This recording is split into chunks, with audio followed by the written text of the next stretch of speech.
Hello and welcome to my channel. My name is Gavin.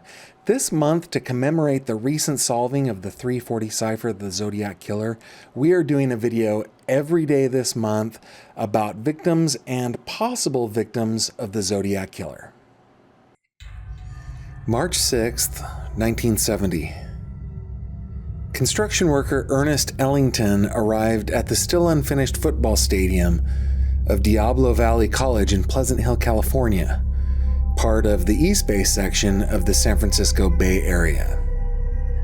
He arrived about 7 a.m. Mr. Ellington made his way toward the press box where he was apparently scheduled to do some work. As he walked toward the press box, he noted a student running on the track. It all seemed like a normal spring Northern California morning.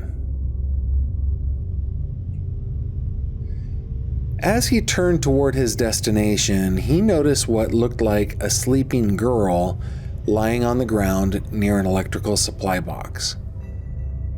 He described her as being kind of crumpled up.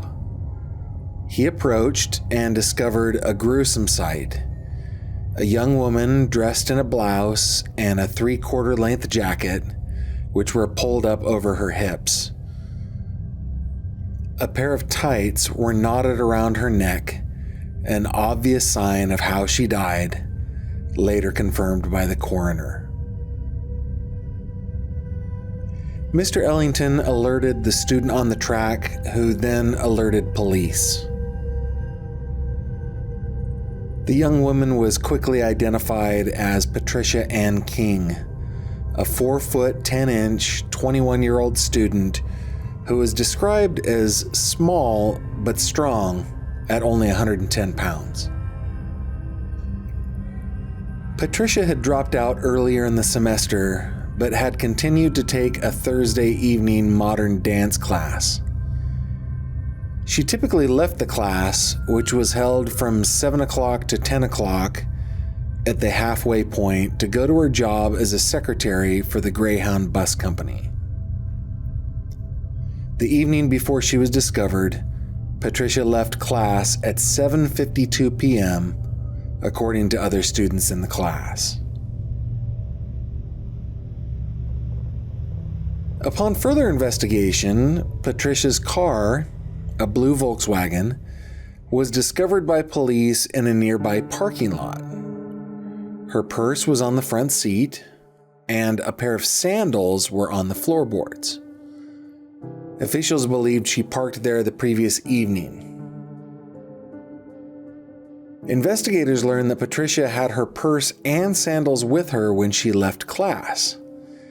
They believed that she likely made it to her car before she was attacked.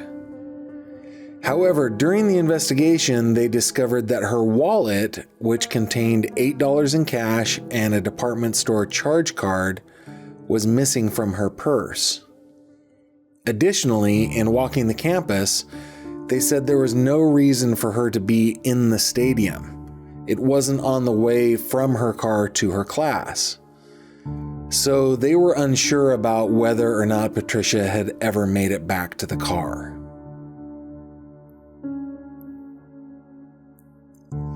By March 19th, less than 2 weeks after Patricia's body was discovered, coverage of the crime simply stopped. She just became another one of Northern California's many missing and murdered young women. From time to time, her story would be included in an article about yet another victim. Nobody claimed credit for her murder, and police never even named a suspect.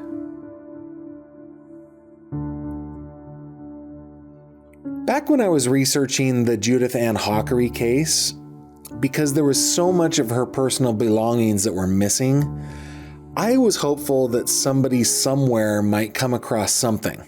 A shoe, a driver's license, a charge card, something that the killer may have taken as a trophy and stored in the attic.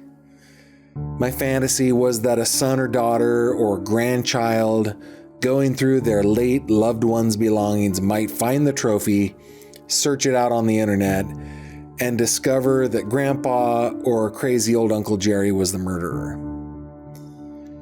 I think in the case of Patricia King, that's really the best we can hope for.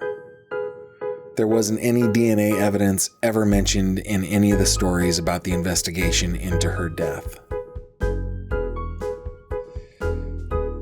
Was her perpetrator the Zodiac Killer? Well, it's been suggested online that she may have been. In reading the limited stories there are on her, I see nothing to suggest the Zodiac is responsible for her death. I think it's more likely that she was killed by one of the many serial killers that were operating in Northern California at the time. But whether or not it was the Zodiac, one thing is certain. Patricia King's killer got away with it.